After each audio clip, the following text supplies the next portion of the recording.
그 법당에서 예불 하고 건강경 독경하면 언제 왔는지 와가지고 뒤에 와가지고 붙어 있다가 알아듣는지 못 알아듣는지 끝날 때쯤 되면 또 따라 나오고.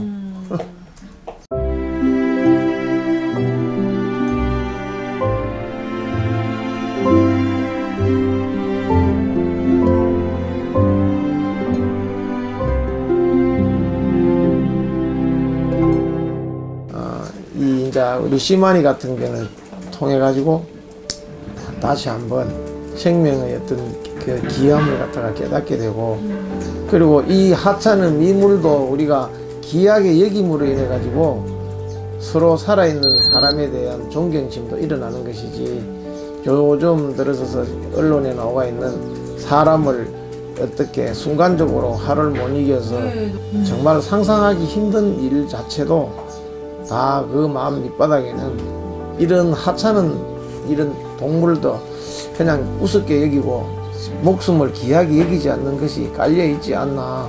그래서 우리가 더욱더 이 시대에 부처님의 자비를 실현시킬 수 있는 그런 신심을 갖고 우리 불자들은 살아야 되겠다, 그런 생각을 저는 해봅니다.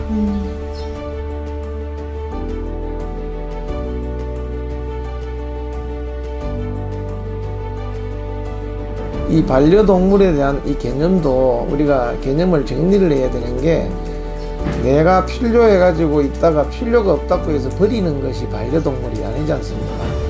못 키우니까 남을 주려고 하니까 뭐 이렇게 잡아먹는다 그러고 이러니까 우리 불자들은 너무 마음이 아프니까 스님이 저한테 스님 이렇게 이사를 가게 내가 개를 못 키우게 됐는데 좀 맡아주시면은 이렇게 사료를 보내겠습니다. 그렇게 하다가 뭐 맞다 보니까 이렇게 이제 개가 4마리나 됐어요. 근데 이제 조금 제가 이제 아쉬운 거는 이 시골 골짜기에도 개를 유기하고 가시는 분들이 있어요. 제가 이제 지금 우리 형편에 더 이상 개를 지금 키울 수가 없거든요. 반려동물 키우시는 분들한테 이제 부탁드리고 싶은 말씀은 이쁘고 귀엽고 이럴 때는 젊었고 이러지만은 그럴 때만 반려동물이 아니고 사람이 우리가 늙고 병들고 죽듯이 동물 역시 우리하고 똑같단 말이에요. 늙고 병들고 죽더라도 그 반려동물은 글자 그대로 똑같이 가족처럼 살다가 이렇게 장례를 치러야 이것이 우리 동물을 키우는 사람의 마음 자세지, 젊었고 이쁠 때만 귀여워하다가 늙고 병드니까 그냥 쓰레기 봉투에 담아서 버리고 이렇게 한다는 것은 우리의 양심을 저버리는 좋지 않은 행동이기 때문에 반려동물을 키우는 우리는 우리 그런 마음을 좀 잘 가다듬었으면 하는 바람입니다.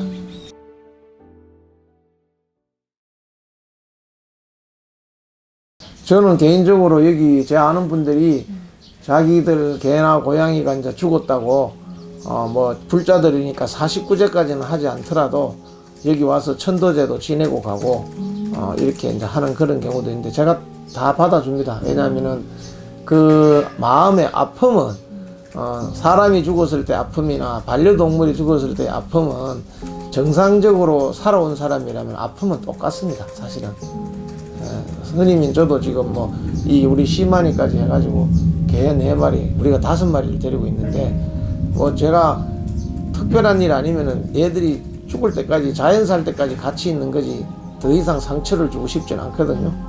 근데 이제 이런 분들은 보면은 조금 키우다가 안 되면은 그냥 버리고 파양을 하고 이러다 보면은 얘들도 감정을 가지고 있는 동물인데 다 상처를 받죠, 사실. 그리고 조금 이제 반려동물을 혹시 생각하고 계신 분들 중에 부탁드리고 싶은 것은 자기 자신이 외롭다고 해서 개를 키우려고 하면 안 돼요. 왜냐하면은 자기 자신이 외로우면은 개도 더 외로운 거예요. 이 반려동물은 주인이 없으면은 그 자체가 감옥 같은 생활이에요, 사실은. 그래서 내 외롭다고 해서 그냥 덜렁 이렇게 데리고 있다가 나는 출근해버리고 그러다 보면 개들이 혼자서 있다 보면 스트레스가 쌓이면은 병도 많고 그리고 자꾸 개들이 난폭해져요. 특히 개를 이렇게 잘 사랑으로 이렇게 같이 안 놀아주고 이러면은 계속 스트레스가 쌓이면은 계속 날카로워지고 요즘 들어서 반려동물 중에서 목걸이를 안 하고 나가가지고 와가지고 이렇게 사고가 나는 그런 경우도 평소에 사람하고 접하지 않기 때문에 그렇게 밖에 나갔는데 이제 그렇게 사람을 접하니까 그런 폭력적인 것이 드러나는 거죠.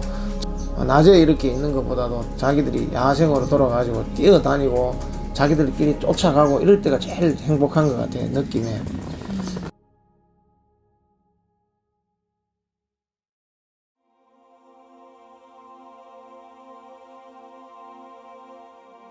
원래 서당계 3년이면 이제 풍어를 얻고, 식당계 3년이면 라면을 끼리고, 절직계 3년이면 헌식진언을 한다고 해요. 헌식진언이라고 이제 우리가 천도제를 지내고 나면은 이제 밖에 떠돌아다니는 이런 이제 그 귀신들이 시기식진언을 하거든요. 그 시기식진언을 이 식당 여기 우리 절에서 키우는 개들은 시기식진언을 하고 나면은 우리 보살이 이걸 들고 가지고 주니까 그걸 아는 거예요. 스님이 요령을 들고 시기식진언 온 미기미기 야미기 사바 이걸 하면은 벌써 저쪽에서 빨리 갖고 오라고 난리가 나요. 그래서 원래 풍을 뭐 서당계 3년은 풍을 얻고 식당계 3년이면 라면을 끼리고 절직계 3년이면 헌식진언을 하는 거예요. 진짜 그걸 딱 알고 그게 말고 어떤 반응을 하는 거죠. 그렇죠. 그래서 이제 연부를 하는 걸 갖다 다 알아듣는 게 아니라 어느 시점 돼가지고 딱 하면 아 이제 먹을 걸 가온다 이래가지고 빨리 갖고 오라고 막 짖고 난리가 나.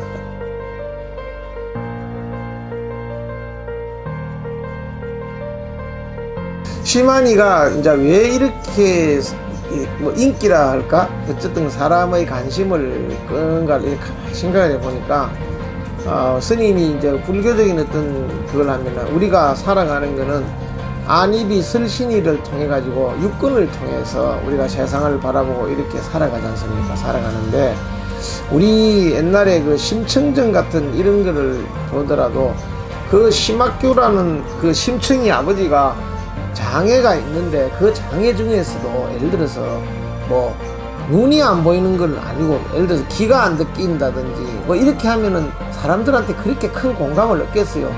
우리 모든 지식을 받아들이는 거의 3분의 2 정도가 이 눈을 통해 가지고 이렇게 받아들이는데 그 가장 중요한 통로인 눈이 망가졌다는 것은 얼마나 이제 우리가 눈을 가진 입장에서 바라볼 때는 좀 측은하고 안 됐다는 생각이 들지 않습니까?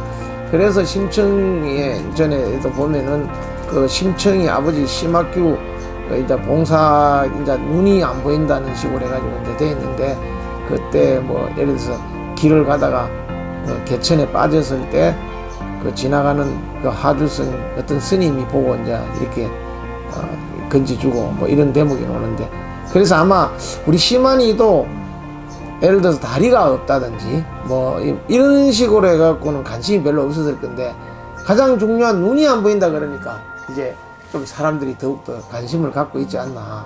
예. 시만아 이리 와봐. 한번 얼굴 한번 보여주자. 자 시만이 봐봐. 한번 눈 떠봐봐. 시만이 눈 뜨면은 시만이가 시만이 봐봐. 그래 알았어. 싫어? 부끄러워?